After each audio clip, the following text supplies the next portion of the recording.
I was polishing a brandy snifter when the unmarried mother came in. I noted the time.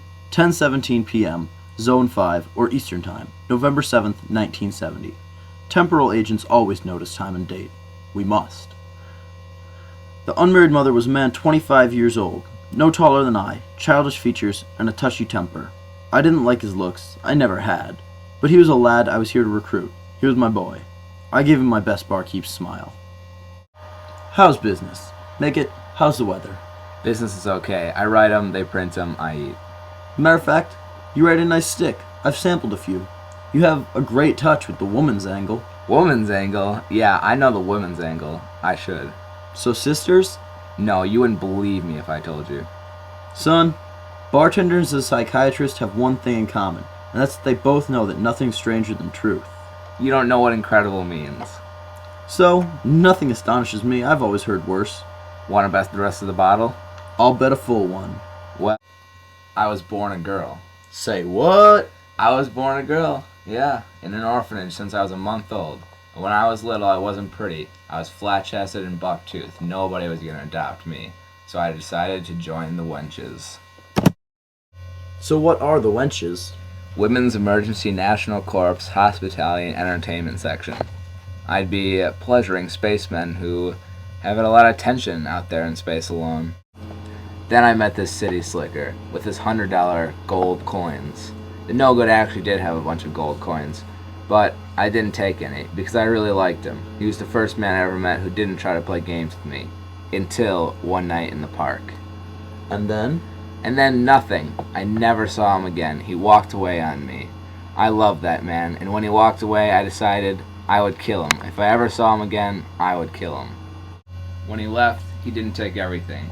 He left a little something inside me, growing. I was pregnant. And then one night I found myself on the operation table. I had had my baby girl through C-section. 5 pounds, 3 ounces. And the doctors had something else to tell me. What was it? And then the doc told me that when he opened me up for the C-section, he found that I had both male and female parts. But the birth had destroyed my female parts, and I had become a male for the rest of my life.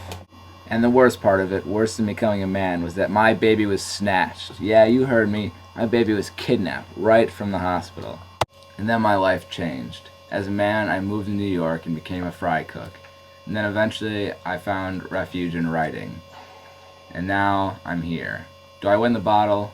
Have you heard this story before? Because I don't think so. Now, son, what would you do if I told you I could give you one shot at the man, and all you had to do was follow me? Pour me another drink and I'll kill him. Then let's go. And how do you expect me to believe that we're going to be able to do that? Well, son, we're going to be using my time machine. What? A time machine? This isn't science fiction. Well, son, what you think is science fiction is actual reality. Right here, we have a time machine. And we are going to use it to go back and give that scoundrel a piece of our mind. Well, sounds good to me. Hey man, get this damn thing off me. Sorry, but you said you wanted to find him. Well, I didn't think you were serious about time travel.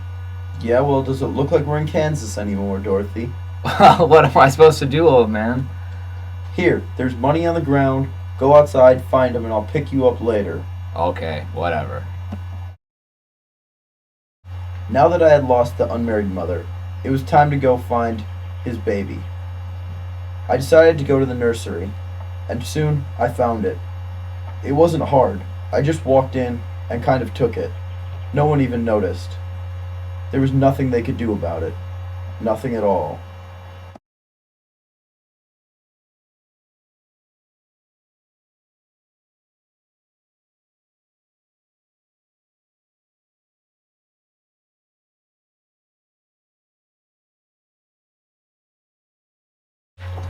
When I arrived in 1945, I got a car that I had already rented.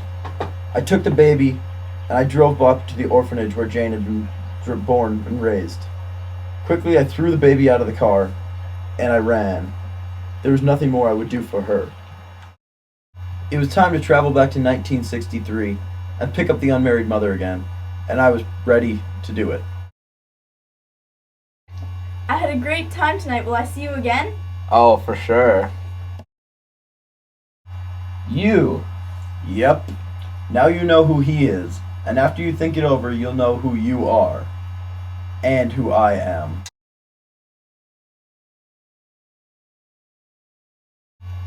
Sergeant, I've got a new recruit for you. Son, write your name down on the desk. With that taken care of, it was time for me to tie up any loose ends.